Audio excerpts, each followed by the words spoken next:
Good morning everyone. चलो बच्चों, आज और जरा कुछ क्वेश्चंस हम ना आज स्टडी मटेरियल के करेंगे, बजटरी कंट्रोल चैप्टर के। देखो जरा इलस्ट्रेशन नंबर 1, सब ना पेज नंबर 15.16 पे आना, 15.17 इनफैक्ट, पेज 15.17 इलस्ट्रेशन नंबर 1। देखो क्या कहता है बेटा। उसने कहा है a factory which expects to operate 7,000 hours at 70% level of activity furnishes the following details।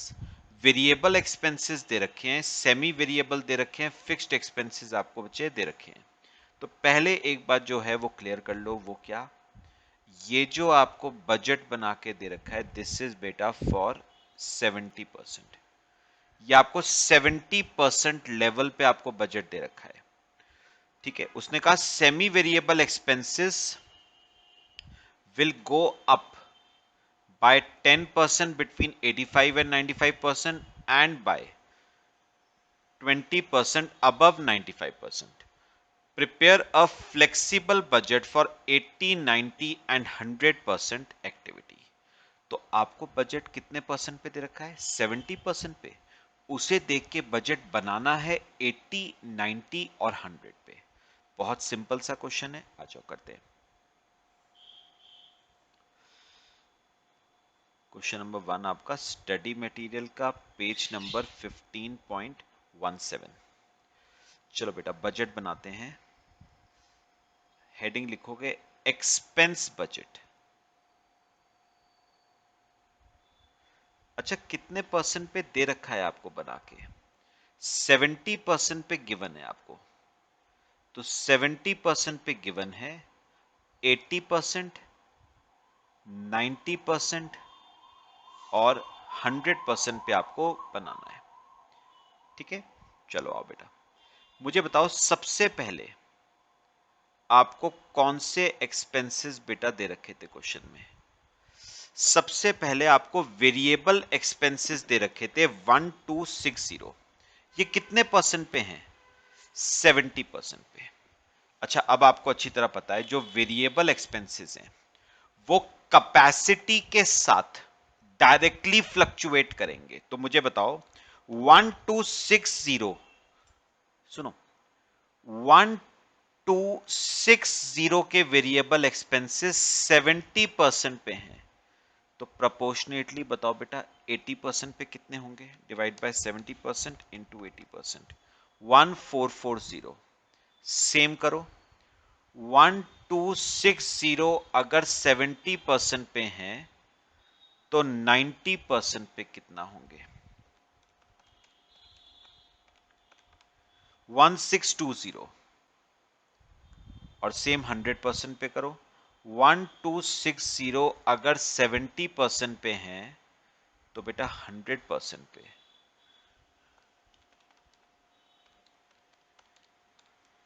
1800। लो, ये आपके आ गए बेटा वेरिएबल एक्सपेंसेस प्रोडक्शन के साथ डायरेक्टली फ्लक्चुएट करेंगे। फिर आ जाओ सेमी वेरिएबल एक्सपेंसेस पे। मुझे 70% पे बताओ पहले सेमी वेरिएबल कितने हैं? 1200 है 70% पे। अब नीचे जो दो लाइनें हैं वो पढ़ना, semi variable expenses will go up by 10% between 85 and 95। तो 85 और 95 के बीच में सेमी वेरिएबल 10% से बढ़ेंगे। किसके बीच में? 85 और 95 के बीच में। तो बताओगे फिर 80% पे कितने रहेंगे? उतने ही जितने 70% पे थे, 1200। बात समझ आई? और जैसे ही कैपेसिटी 85 से बढ़ेगी 90 होगी तो 10% से बढ़ जाएंगे, तो 1200 प्लस 10%, 1320। फिर देखो क्या कहा उसने, और 20% से बढ़ेंगे जैसे ही कैपेसिटी 95 से ऊपर जाएगी। तो मुझे बताओ जैसे ही कैपेसिटी 100% होगी 20% से बढ़ेंगे तो 1200 प्लस 20%, 1440। ठीक है, लो आपके सेमी वेरिएबल भी आ गए। अब बताओ तीसरे कौन से हैं? फिक्स्ड। इनमें तो खास कोई दिक्कत ही नहीं हमें। फिक्स तो बताओ क्या रहते हैं? Constant, irrespective of level of production. तो 70% पे अगर 1800 है तो 80% पे भी 1800, 90% पे भी 1800 और 100% पे भी 1800। बस लो बेटा, टोटल कर दो इसका। तो 4260 आ गया पहले केस में,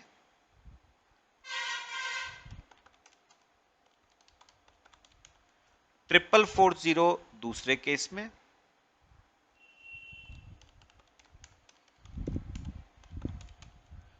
4740 तीसरे केस में और 5040 आपका बेटा 100% के केस में। बस ये आपका बच्चे एक्सपेंस बजट बन गया। सिंपल सा क्वेश्चन था। ठीक है, अब आओगे क्वेश्चन नंबर 2। कॉपी कर लो पहले से। क्वेश्चन नंबर 2 भी सिंपल सा है। कर लिया? चलो बच्चे आ जाओ। क्वेश्चन नंबर 2 देखो, ये भी बहुत सिंपल सा क्वेश्चन है। आओ देखते हैं। देखो illustration number 2। A department of company X attains sales of rupees 6 lakh at 80% of its normal capacity। तो 80% पे दे रखा है आपको बजट बना के।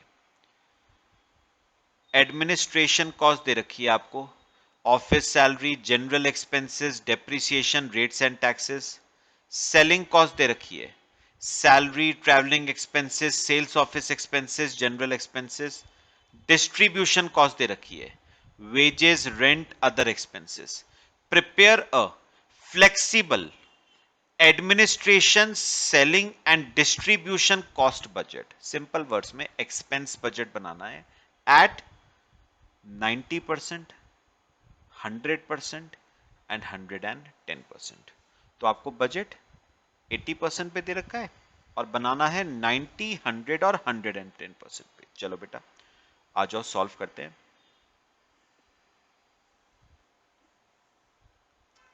चलो क्वेश्चन नंबर 2 आपके स्टडी मटेरियल का, बनाओ एक्सपेंस बजट।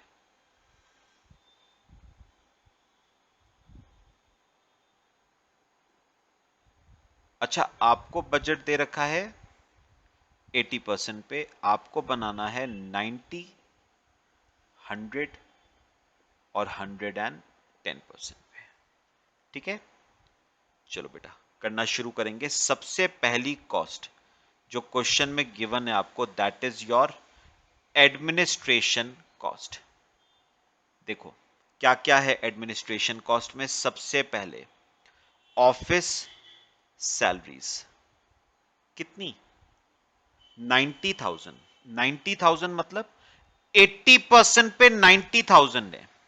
तो याद है आपको मैंने ऑपरेटिंग कॉस्टिंग बताया था आपको, और मैंने कहा था जो भी चीज पर मंथ हो, पर एनम हो, पर क्वार्टर हो, वो फिक्स्ड मानी जाती है। तो मुझे बताओ 90,000 कुछ नहीं लिखा हुआ तो मैं पर एनम मान के चलूंगा, और पर एनम है तो फिक्स्ड।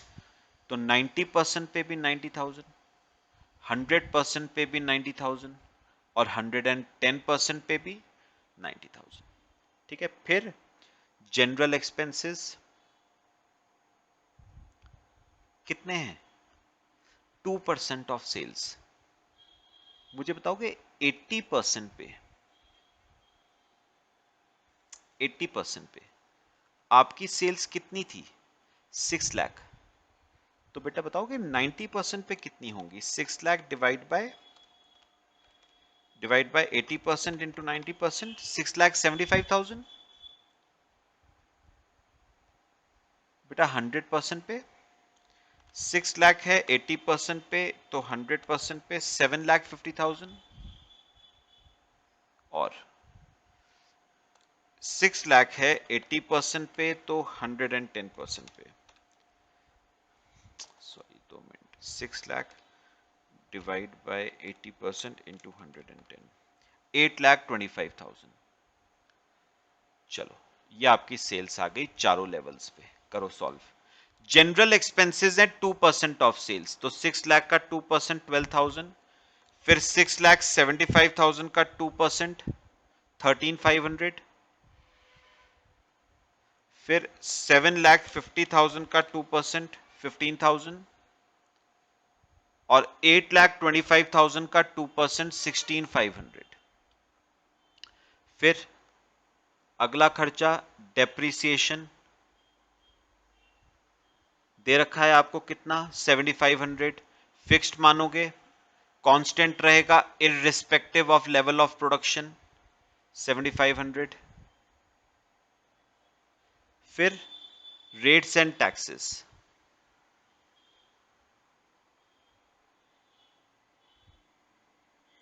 8,750 कांस्टेंट रहेगा irrespective of level of production, fixed मानेंगे।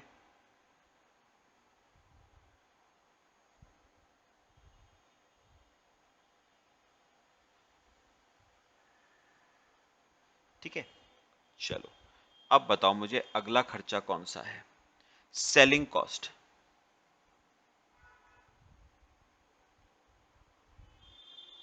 सेलिंग कॉस्ट देखो सेलिंग कॉस्ट में कौन सी है, सैलरीज पहले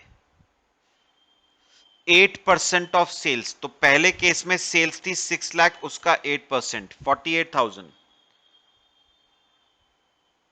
दूसरे केस में सेल्स आपकी कितनी थी बताओ, 6,75,000, उसका 8% 54,000। ऐसी करो सेल्स का 8% 60,000 और 66,000। फिर ट्रैवलिंग एक्सपेंसेस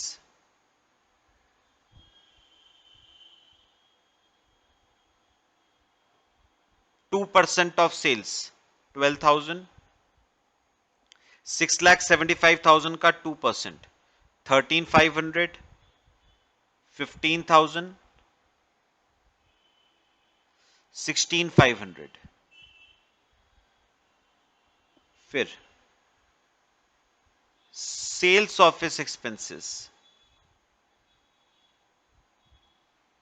1% ऑफ सेल्स 6,000, 6,750, 7,500, 8,250। फिर जनरल एक्सपेंसेस 1% ऑफ सेल्स, वही सेम 6,000, 6,750, 7,500 और 8,250। लो बेटा ये आपका सेलिंग कॉस्ट आ गई। अब आ जाओ डिस्ट्रीब्यूशन कॉस्ट, कॉपी करो इतना पहले, फिर डिस्ट्रीब्यूशन कॉस्ट देखते हैं।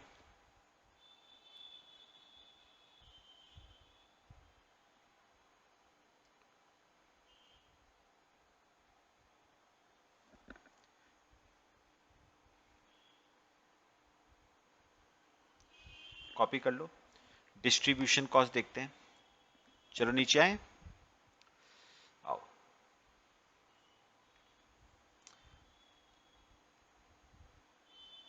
Distribution cost,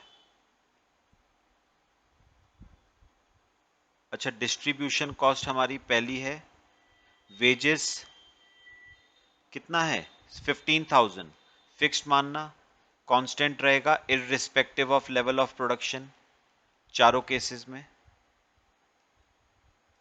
15,000।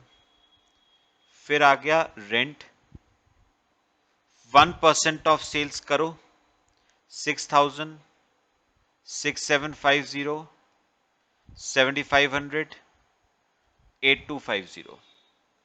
और अदर एक्सपेंसेस 4% ऑफ सेल्स 24,000, 27,000, 30,000 और 33,000। बस बेटा सारे एक्सपेंसेस का टोटल कर दो, ये आपका एक्सपेंस बजट बन गया चारों लेवल्स पे। तो पहले केस में टोटल कॉस्ट आ गई 235 250, चेक कर लेना एक बार। सेकंड केस में 249 500, थर्ड केस में 263 750, और फोर्थ केस में 2,78,000। ठीक है, तो बहुत सिंपल सा क्वेश्चन था। चलो फिर मैं एक आपको इंपॉर्टेंट क्वेश्चन कराऊंगा, कॉपी कर लो इसे।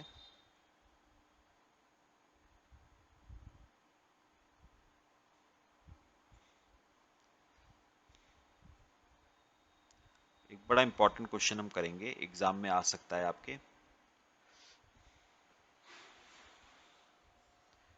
कर लिया बच्चे? चलो बेटा आ जाओ। इलस्ट्रेशन नंबर 5, इंपॉर्टेंट केस है, ध्यान से देखना बेटा मेरी बात। इलस्ट्रेशन नंबर 5,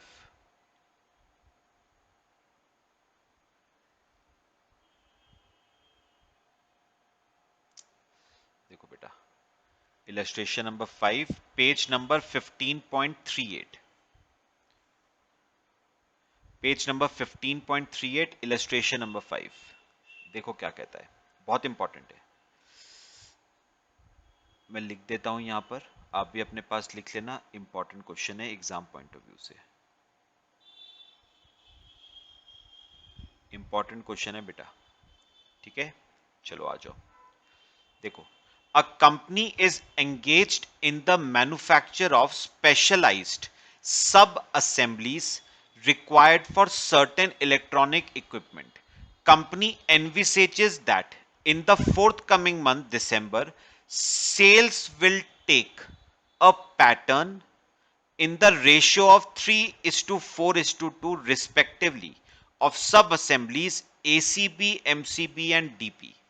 तो बेसिकली पता है कंपनी जो है ना, वो 3 प्रोडक्ट्स बनाती है। कंपनी जो है वो 3 प्रोडक्ट्स बनाती है। कौन कौन से? एसीबी, एमसीबी और डीपी। और पता है ये तीनों प्रोडक्ट किस रेशियो में मार्केट में बिकते हैं? 3:4:2 के रेशियो में ये मार्केट में बिकते हैं। फिर आगे देखो, following is the schedule of components required for manufacture. तो मेरी बात सुनना अभी ध्यान से, मुझे बताओ, अगर एसीबी की बात करें तो उसका सेलिंग प्राइस है 520, एमसीबी का सेलिंग प्राइस है 500 और डीपी का सेलिंग प्राइस है बेटा 350। कंपोनेंट्स रिक्वायर्ड, पता है कंपोनेंट्स रिक्वायर्ड का सिंपल वर्ड्स में क्या हुआ मतलब? Material required. मतलब पता है, मैन्युफैक्चर करने के लिए सब असेंबलीज को, सुनो, सब असेंबलीज को मैन्युफैक्चर करने के लिए रॉ मटेरियल कौन कौन सा लगता है और कितना कितना? तो देखो, सबसे पहले बेस बोर्ड लगता है 111, फिर IC08 लगता है 822, IC12 लगता है 4104 और IC26 लगता है 268। और purchase price in raw material का है बेस बोर्ड का 60, IC08 का 20, IC12 का 12 और IC26 का 8। ठीक है, तो आपको बेसिकली क्या दे रखा है? फिनिश्ड गुड्स बनाने के लिए रॉ मटेरियल कौन कौन सा लगता है, कितना कितना लगता है और परचेस प्राइस क्या है। अच्छा, अब देखो इसके बाद क्या गिवन है? The direct labour time and variable overheads required for each of the sub assemblies are। तो यहां पर देखना, अच्छा, एसीबी को मैन्युफैक्चर करने के लिए ग्रेड ए लेबर 8 आवर्स की लगती है, ग्रेड बी लेबर 16 आवर्स की लगती है, एमसीबी को बनाने के लिए ग्रेड ए लेबर 6 आवर्स की लगती है, ग्रेड बी 12 आवर्स की, और डीपी को बनाने के लिए ग्रेड ए 4 आवर्स की और ग्रेड बी 8 आवर्स की, रेट पर आवर दे रखा है 5 एंड 4। और रही बात वेरिएबल ओवरहेड्स, तो वेरिएबल ओवरहेड्स लगते हैं 36 आवर्स के, 24 और 24 आवर्स के। ठीक है। अच्छा, फिर उसने कहा है labourers work 8 hours a day for 25 days in a month. तो एक दिन में 8 घंटे और महीने में 25 दिन। अब देखो क्या कहा है उसने, opening stock of sub assembly मतलब फिनिश्ड गुड्स एंड कंपोनेंट्स मतलब raw material for December 19 are as under. तो ओपनिंग स्टॉक आपको दे रखा है फिनिश्ड गुड्स का और रॉ मटेरियल का। एसीबी का ओपनिंग है 800, 1200, 2800 और रॉ मटेरियल का है बेस बोर्ड का ओपनिंग 1600, IC08 का 1200, IC12 का 6000 और IC26 का 4000। फिर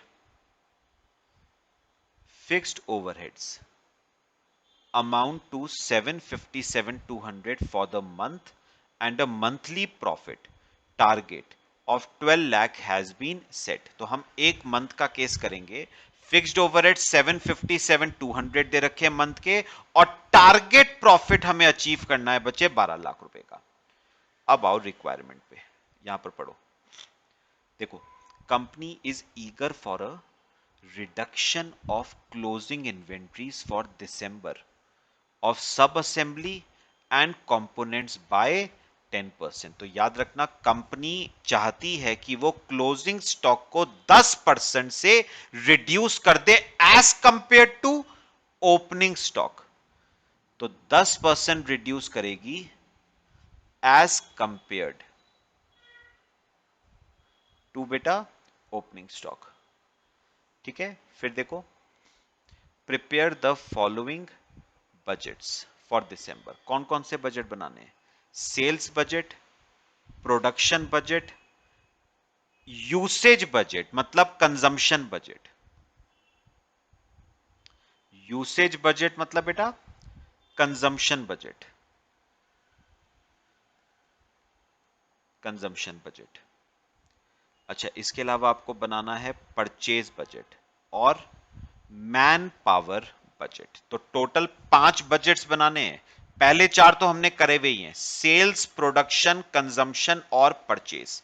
पहले ये देखेंगे, फिर फिफ्थ पे आएंगे मैन पावर। चलो बच्चे आ जाओ, इंपॉर्टेंट है, बहुत ध्यान से देखना है।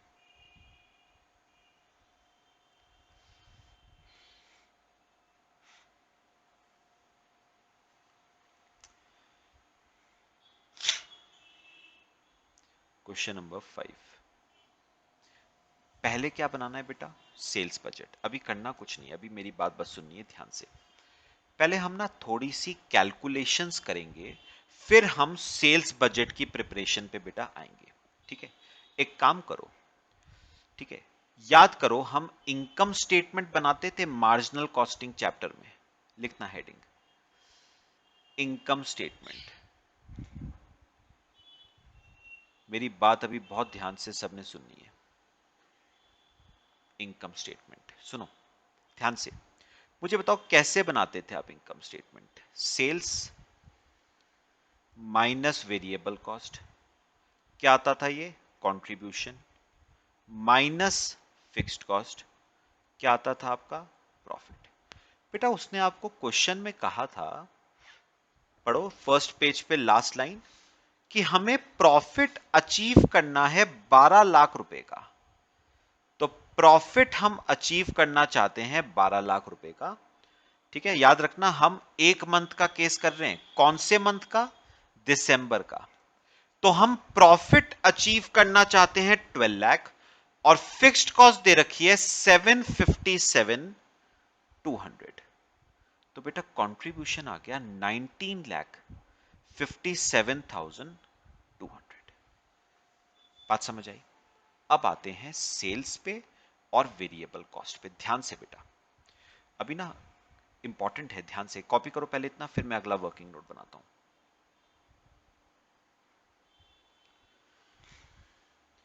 Calculation of sales, calculation of sales.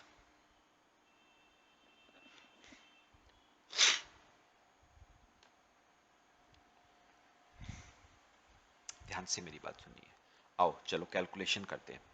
Calculation of sales, मेरी बात बहुत ध्यान से सुनिए।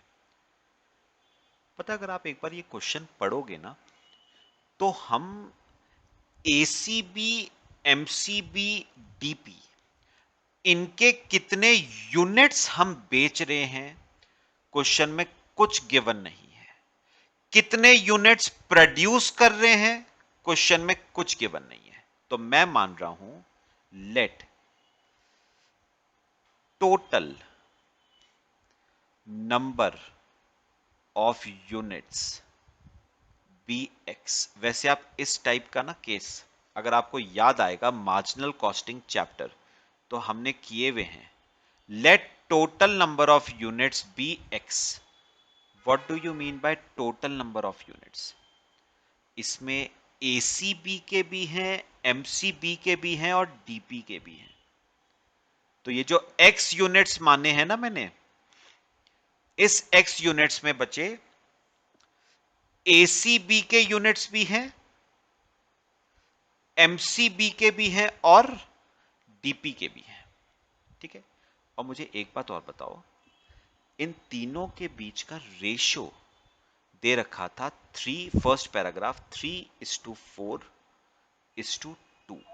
तो बेटा अगर मैं x को 3:4:2 में बांटूं तो 3/9 ऑफ x एसीबी के आते हैं, 4/9 ऑफ x एमसीबी के और 2/9 ऑफ x डीपी के आते हैं। बात समझ आई? ठीक है। अच्छा, ये तो आ गए तीनों के यूनिट्स।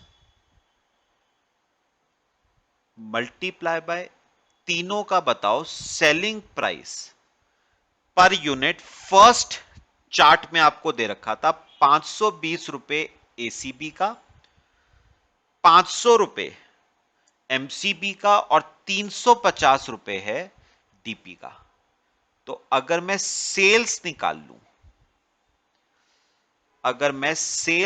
लूं, तो सेल्स आती है बेटा, करो units multiply by selling price per unit. तो एक यूनिट 520 का, तो 3/9 ये आ जाएगा बेटा। इसे ना फ्रैक्शंस में ही करना, फ्रैक्शंस में 520 इंटू 3, 1560/9 एक्स। ये आ गए सेल्स एसीबी की। ऐसी इसका करो 2000x/9 एमसीबी का और 700/9 एक्स डीपी का, है ना। ये आ गई सेल्स। और अगर मैं टोटल कर दूं एक बार इनका, टोटल सेल्स क्या आती हैं? तो टोटल सेल्स आ गई बेटा 1560 plus 2000 plus 700, 4260 x divide by 9। ठीक है। ये आपकी आ गई टोटल सेल्स। करो कॉपी यहां तक बेटे। मेरे ख्याल से यहां तक कोई डाउट नहीं है किसी को। सिंपल बस मैथमेटिकल कैलकुलेशंस करी है बस। 4260x/9 कॉपी कर लो। चलो बेटा आ जाओ ऊपर। ये देखो, अब ये जो सेल्स थी, ये तो आ गई मेरी 4260x/9। तो सेल्स तो आ गई मेरी। अब मुझे अगली चीज बेटा क्या चाहिए? Variable cost. आ जाओ, वर्किंग नोट।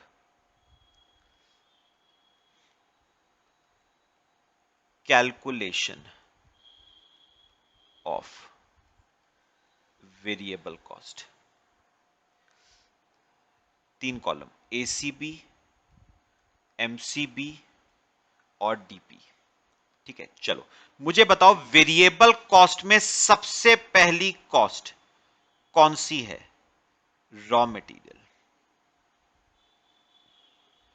सबसे पहली कॉस्ट रॉ मटेरियल।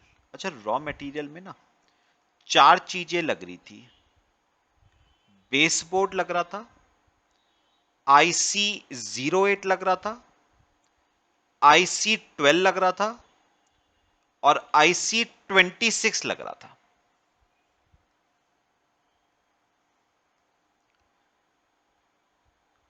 बेसबोर्ड लग रहा था, IC08 लग रहा था, IC12 लग रहा था और IC26 लग रहा था।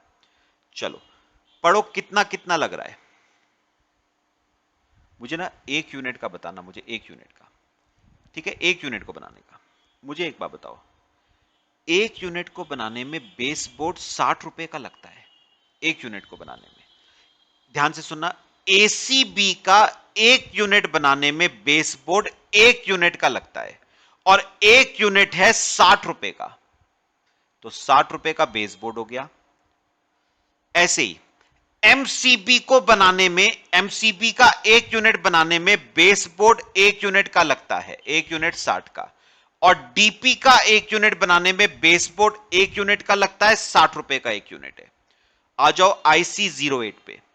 IC08 एक यूनिट को बनाने में एसीबी का 8 यूनिट का लगता है और एक यूनिट है 20 रुपए का, तो 8 यूनिट 160 के। एमसीबी का एक यूनिट बनाने में 2 यूनिट का IC08 लगता है और एक यूनिट 20 रुपए का, तो 2 यूनिट 40 के। और डीपी का 2 यूनिट लगते हैं IC08 के, एक यूनिट 20 का, तो 2 यूनिट 40 के। लो बेटा, समझ आ रहा है। IC12 बताओ, एक यूनिट को बनाने में 4 यूनिट का और एक यूनिट 12 रुपए का है, तो 4 यूनिट 48 के। IC12 एमसीबी पे लगता है 10 यूनिट का, एक यूनिट 12 का, तो 10 यूनिट 120 के। और डीपी एक यूनिट को बनाने में 4 यूनिट का, तो 12 रुपए कॉस्ट है, 48। ठीक है। अच्छा, IC26 एक यूनिट को बनाने में 2 यूनिट का, एक यूनिट 8 रुपए का है, तो 2 यूनिट 16 के। 6 यूनिट 8 के हिसाब से 48 के और 8 यूनिट 8 के हिसाब से 64 के। लो बेटा, रॉ मटेरियल हो गया मेरा। ठीक है। अब बताओ रॉ मटेरियल के अलावा और कौन कौन सी बच्चे कॉस्ट लगती है। अगला चार्ट पढ़ोगे ना, तो अगली चार्ट में लग रही है डायरेक्ट लेबर। अच्छा बेटा, ना डायरेक्ट लेबर भी दो तरह की लग रही है। एक है ग्रेड ए वर्कर्स और एक है बेटा ग्रेड बी वर्कर्स। चलो करते हैं। मुझे एक बात बताओ, एसीबी का देखना, एक यूनिट बनाने में 8 आवर्स ग्रेड ए के, एक आवर का रेट 5 रुपए, तो 8 आवर्स का 40। एमसीबी 6 आवर, एक आवर का रेट 5, जो 6 आवर का 30 रुपए। डीपी 4 आवर, एक आवर का रेट 5 रुपए, तो 4 आवर का 20 रुपए। ग्रेड बी 16 घंटे लगते हैं 4 रुपए के हिसाब से, 64। एमसीबी 12 घंटे 4 के हिसाब से 48 और डीपी 8 घंटे 4 के हिसाब से 32।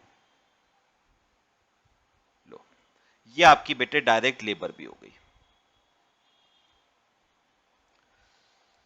बात समझ आई। और फिर आते हैं बेटा वेरिएबल ओवरहेड्स। वेरिएबल ओवरहेड्स, खैर इसमें खास हमें दिक्कत नहीं है।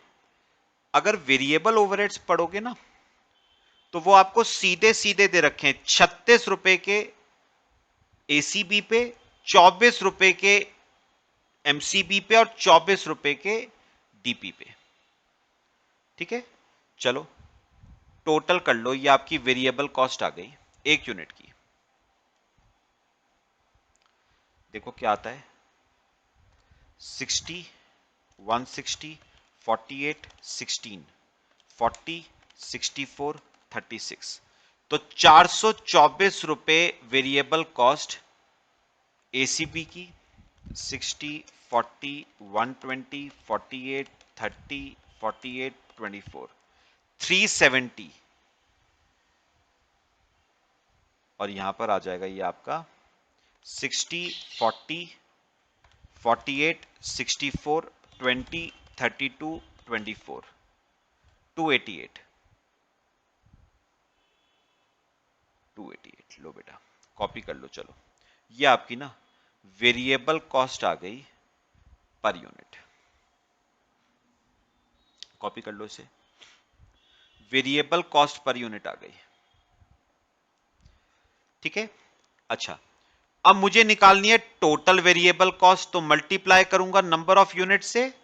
एसीबी के नंबर ऑफ यूनिट्स थे 3/9 ऑफ एक्स, डीसीबी के एमसीबी के 4/9 ऑफ एक्स और डीपी के 2/9 ऑफ एक्स। चलो मल्टीप्लाई कर दो,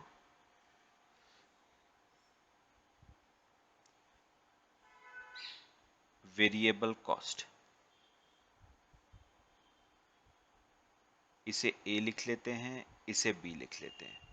वेरिएबल कॉस्ट ए इंटू बी, तो 424 into 3 divide by 9, 424 into 3 1272 divide by 9, 1272 x divide by 9, 1272 x divide by 9। ऐसे इसका करो 370 into 4 1480 x divide by 9, 288 into 2 576 x divide by 9। तो आपकी बेटा टोटल वेरिएबल कॉस्ट आ गई 1272 plus 1480 plus 576 3328 x divide by 9।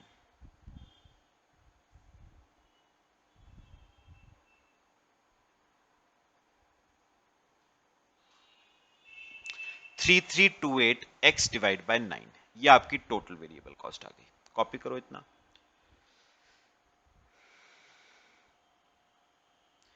3328 x divide by 9।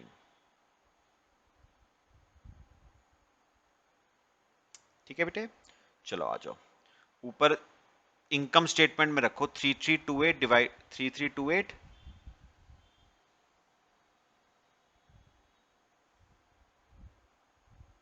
3328 x divide by 9, ये आपकी variable cost आ गई। बस अब इस इक्वेशन को सॉल्व करते हैं और x की वैल्यू निकालते हैं। क्या इक्वेशन है बताओ, यहीं पर सॉल्व कर लें।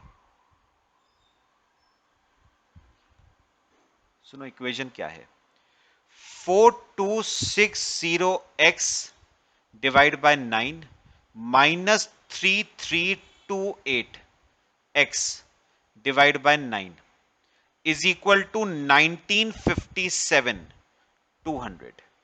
तो सॉल्व करते हैं, क्या आ रहा है ये 932 x इज इक्वल टू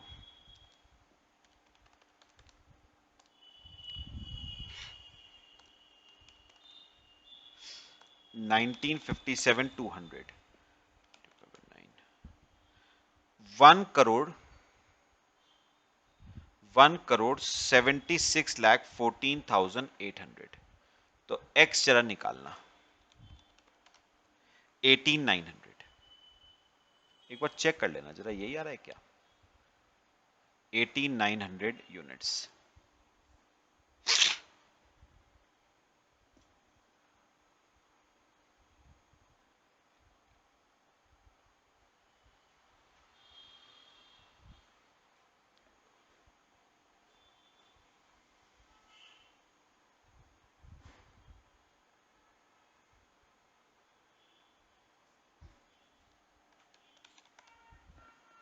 ठीक है बच्चे, ये आपका आ गया 18,900 यूनिट्स।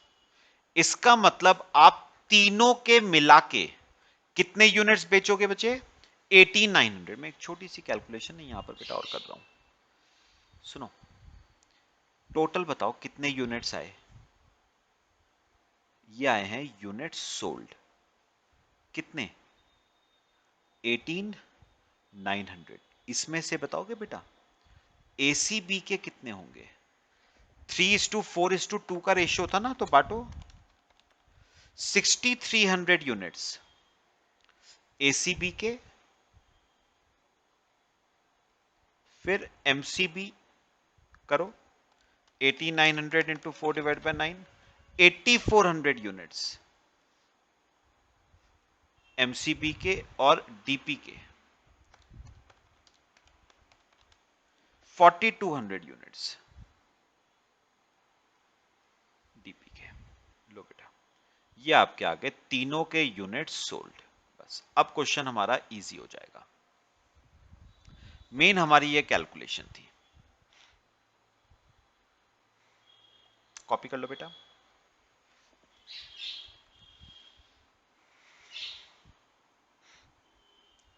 अब हम अपनी रिक्वायरमेंट्स पे आएंगे। कर लिया सबने? चलो बेटा अब आ जाओ रिक्वायरमेंट। हमें पहले बताओ बेटा कौन सा बजट बनाना था? Sales budget.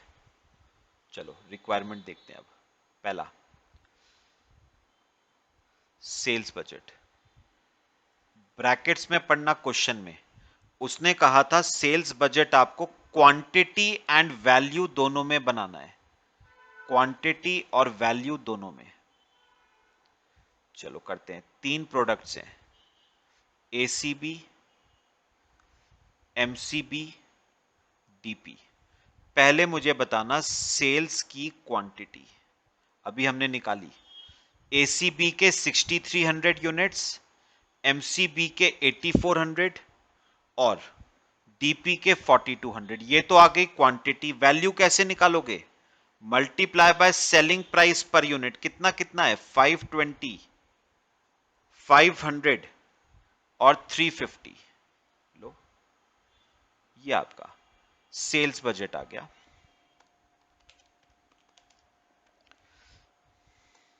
6300 इंटू 520, 32,76,000। ठीक है।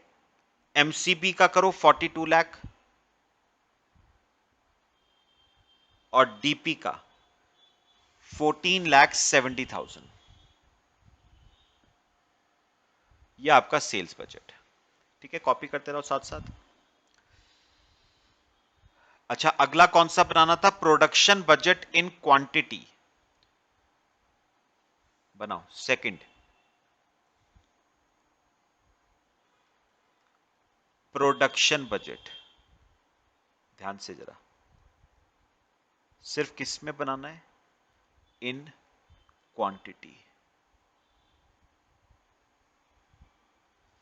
3 प्रोडक्ट्स हैं, एसीबी, एमसीबी और डीबी और DP.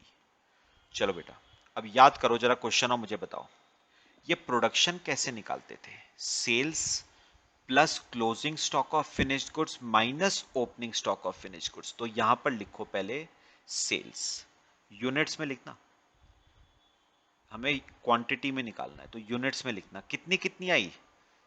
6300, 8400, 4200 plus closing stock of finished goods, इसको बाद में देखते हैं, minus opening stock of finished goods.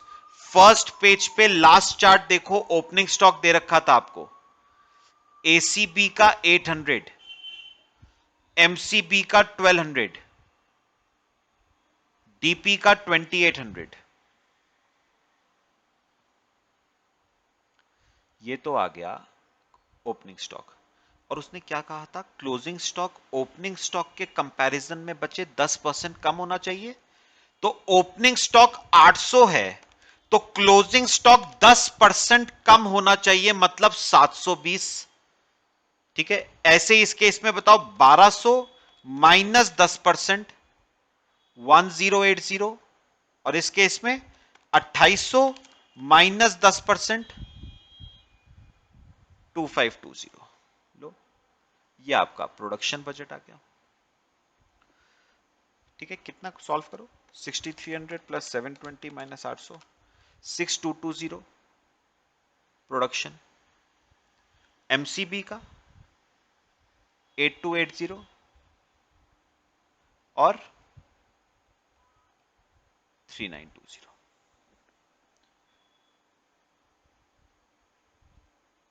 ठीक है बच्चे, ये आपका कौन सा बजट बन गया? प्रोडक्शन। चलो कॉपी करो, कॉपी कर लो प्रोडक्शन बजट। फिर हमारे थर्ड बजट पे आते हैं जो कि है कंजम्पशन बजट।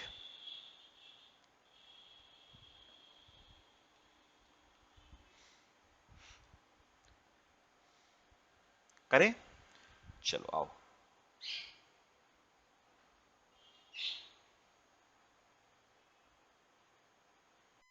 चलो बच्चे आ जाओ, अपने थर्ड बजट पे आ जाओ। थर्ड बजट है आपका कंजम्पशन बजट। अच्छा बेटा, ये जो कंजम्पशन बजट बनाना ना, एक बार रिक्वायरमेंट अपनी क्वेश्चन में पढ़ना।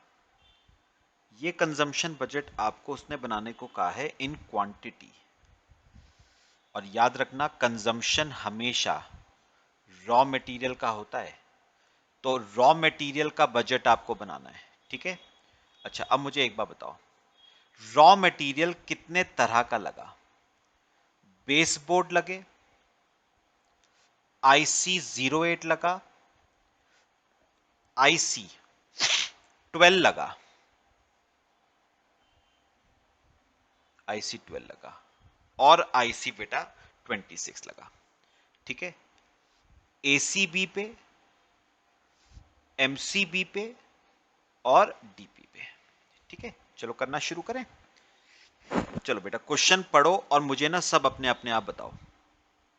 मुझे बताओ, एक यूनिट को बनाने में बेस बोर्ड कितना लगता है एक यूनिट का?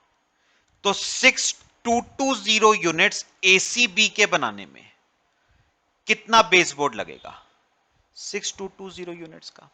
MCB के कितने बनाए? 8280 यूनिट्स। एक यूनिट को बनाने में एक यूनिट का बेस बोर्ड, तो 8280 यूनिट्स को बनाने में 8280 यूनिट्स का बेस बोर्ड। डीपी के बनाए 3920, एक यूनिट को बनाने में एक यूनिट, तो 3920 को बनाने में एड अप कर दो, तो टोटल 18420 यूनिट्स का बेस बोर्ड लगेगा बच्चे।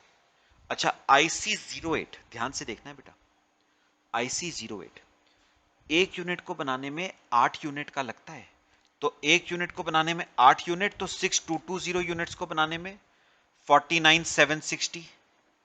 एक यूनिट को बनाने में 2 यूनिट, तो 8280 को बनाने में 16560। एक यूनिट को बनाने में 2 यूनिट, तो 3920 यूनिट्स को बनाने में 7840 प्लस 16560 प्लस 49760, 74160 यूनिट्स का IC08। अच्छा, IC12 एक यूनिट को बनाने में 4 यूनिट का, तो 6220 इंटू 4, 24880 का।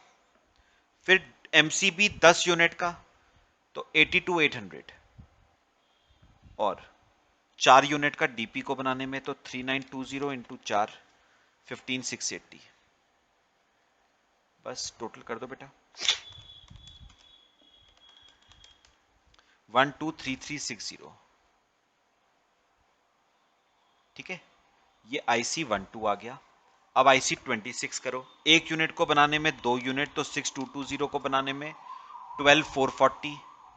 एक यूनिट को बनाने में 6 यूनिट, तो 8280 को बनाने में 49680। एक यूनिट को बनाने में 8 यूनिट, तो 3920 को बनाने में 31360 प्लस 49680 प्लस 12440, 93480। लो बेटा, ये आपका आ गया रॉ मटेरियल का कंजम्पशन। बस कंजम्पशन के बाद बनाना है परचेज बजट, क्वांटिटी में और वैल्यू में। चलो बनाओ, कॉपी कर लो इसे, फिर बनाते हैं purchase budget in quantity and value. Purchase budget बनाएंगे in quantity and value. Copy कर लो बेटा।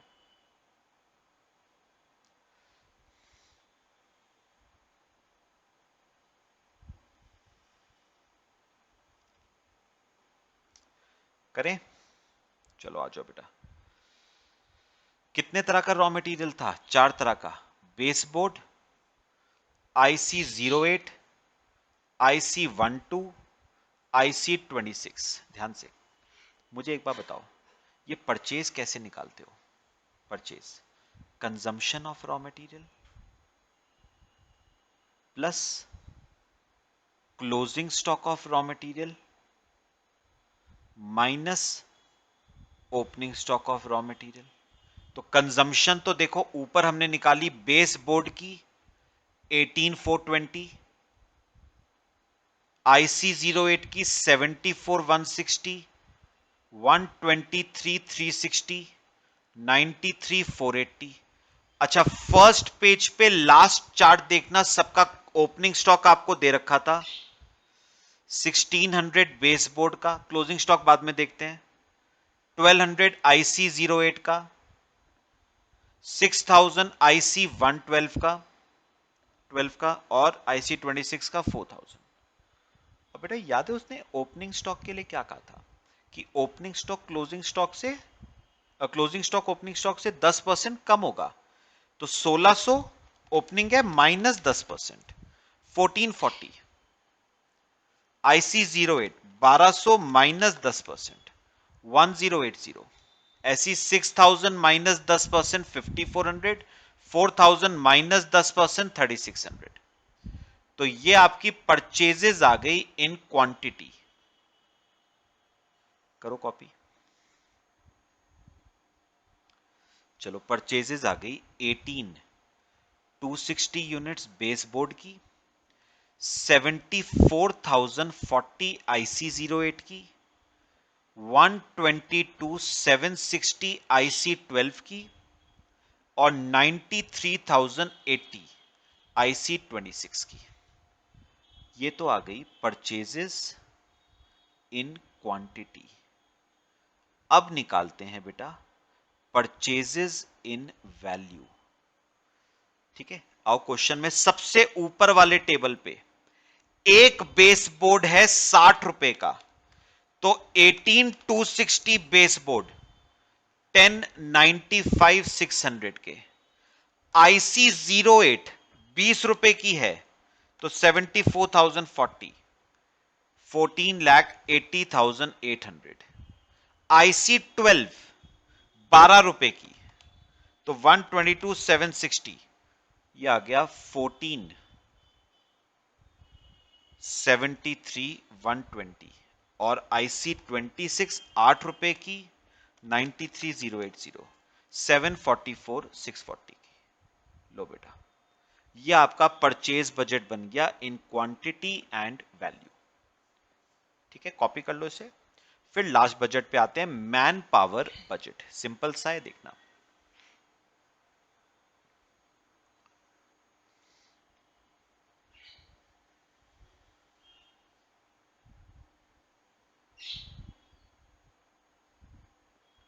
मैन पावर बजट कर लो, पहले इतना कॉपी कर लो।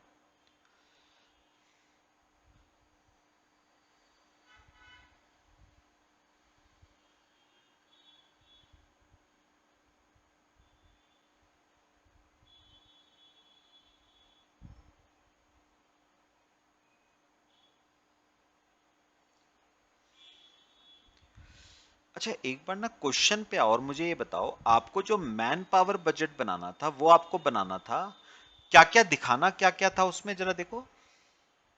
उसने कहा था आपको दो चीजें दिखानी है, एक तो नंबर ऑफ वर्कर्स की इंफॉर्मेशन, और एक आपको बताना है अमाउंट ऑफ वेजेस। ये दो चीजें आपको मैन पावर बजट में शो करनी है।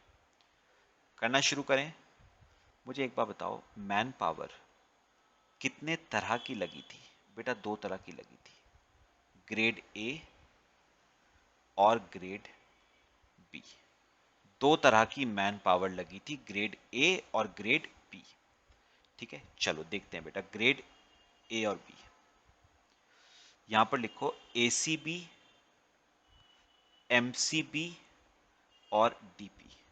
आओ जरा क्वेश्चन में सेकंड टेबल जो था, ग्रेड ए एक यूनिट को बनाने में 8 आवर्स की, तो 6220 यूनिट्स एसीबी के बनाने में 49,760 आवर्स की।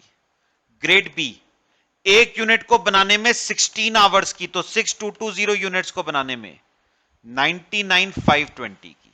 ये तो हो गया एसीबी। एमसीबी एक यूनिट को बनाने में 6 आवर्स की, तो 8280 यूनिट्स को बनाने में 49,680। फिर एक यूनिट को बनाने में 12 आवर्स की, तो 8280 को बनाने में 99,360। फिर एक यूनिट को बनाने में डीपी के 4 आवर्स की, तो 3920 यूनिट्स को बनाने में 15,680। ऐसी एक यूनिट को बनाने में 8 आवर्स, तो 3920 31,360। लो बेटा, ये आपकी ना नंबर ऑफ आवर्स आ गए।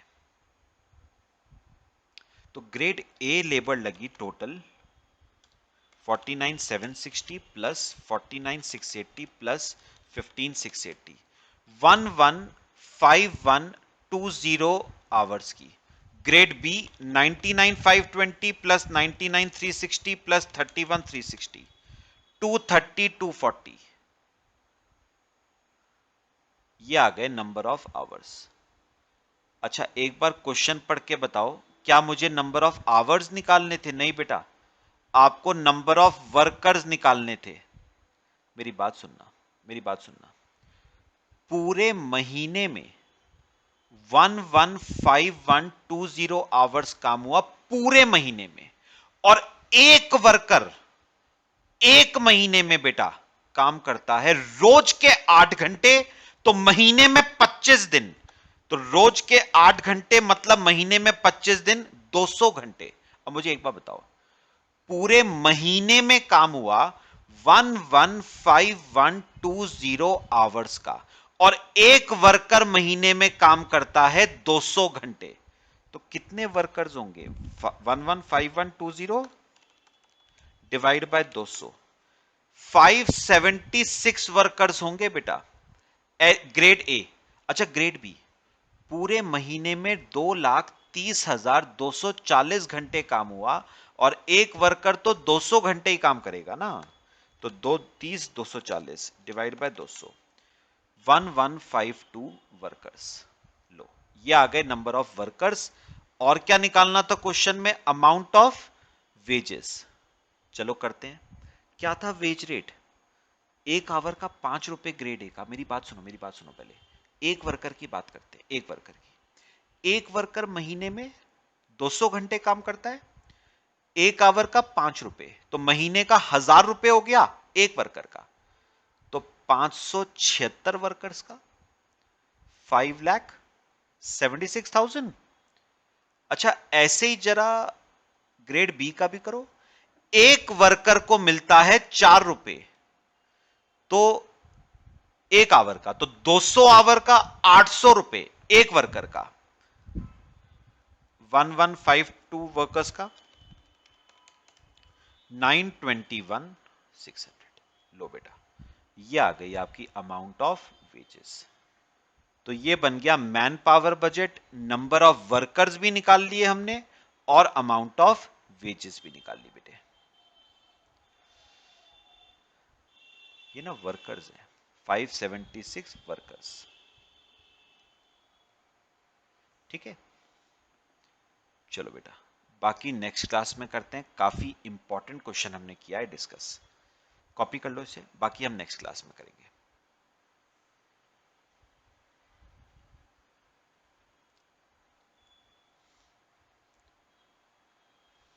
चलो बच्चे, कॉपी कर लिया सबने? थैंक यू बेटा, बाकी नेक्स्ट क्लास में डिस्कस करते हैं।